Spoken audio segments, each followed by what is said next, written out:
Next, we have a special guest. She creates fine and unique jewelry that's inspired by her East and West Coast lifestyle. Cassie Saba is a Manhattan-based jewelry professional, and she started her own brand in 2004 after she saw demand soar well beyond friends and family. Welcome, Cassie. Thank you for having me. Absolutely. So you started out with your inner circle, as many of us do, and then suddenly you realized, I have to do more because demand is soaring. Definitely. I was 12 years old when I started.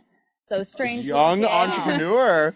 Yeah, and then I gradually got into real stones and knocking on doors of local stores and newspapers. And then after college, I moved to New York and got into diamond jewelry. Wow, where are you from? Arizona. Okay, that's... Hence the West Coast lifestyle, huh? Definitely. So tell us, what are you wearing around your neck? I have a crystal necklace on and it slides. You can adjust it and It's like a very fancy bolo, isn't it? yes. Definitely. And the same with the bracelet. So When you were 12, how did you find the courage to knock on doors? Because most 12-year-olds don't do that. I had a lot of encouragement around me. My mom was a business owner and a lot of older women to look up to that definitely helped. Do you have a family history of entrepreneurial zeal? Yes, Yeah.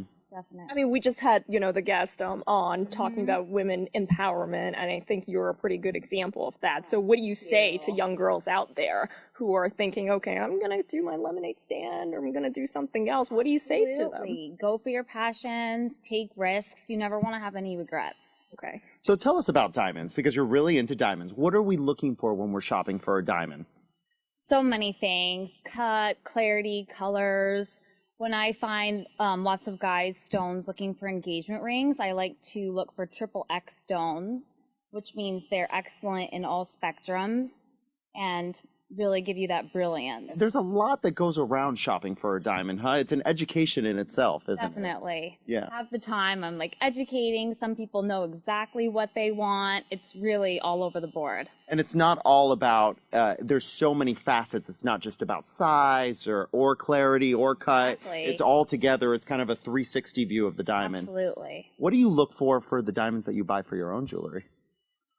Pretty much to make sure that they have a beautiful color and clarity is my main thing, and an overall good shape, because you could have a 1.5 carat that doesn't look like it, or you can have one that's very well spread. So I think overall the table and the shape is the best. I mean, it feels like for someone who doesn't know a whole lot about jewelry, shopping for a diamond is a daunting task because one, like you said, you have so much to learn, and two, different stores going to tell you different things like, oh, mine is better even though it's 10 times more expensive. Absolutely. So do you think in that case shopping at somewhere like Tiffany, for example, is it worth it, or I should just go to Vegas and shop at one of those discount Right. That's a very good jewelers? question, Julia. Right. Actually, I'm curious. Yeah. Definitely paying for the brand and the marketing. When you walk into Tiffany's and spend double what you're going to pay with somebody like myself on 47th Street, you're paying for their storefront and their employees and their marketing campaigns, but I'm wholesale. So if you go to somebody like myself, we will get you the same quality for a much better price. And it really is the same. It's apples to apples. So, Okay, so you're talking about the quality.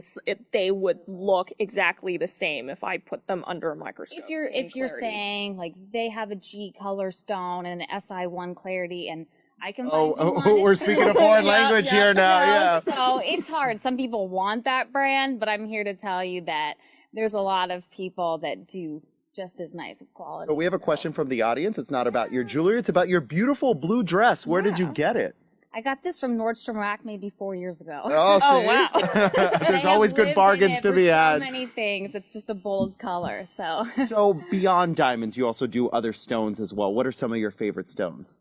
rubies, sapphires. I love tanzanite, which is sort of the blue I'm wearing. And then I do fun jewelry too. If you go to my website, I do costume pieces. So this is all crystals actually, but it gives you a look of diamonds, but it's just So like a budget tennis bracelet. It's a really big. definitely like $100 versus, 10,000. Any other advice you have for our viewers who might be shopping for a party or a big event? You can go to my website and I'll hook you up. Okay. And your website is? CassieSabaJewelry.com. Absolutely. Cassie, thank you so much for joining us. Thank you for having me. Okay, thank you for coming.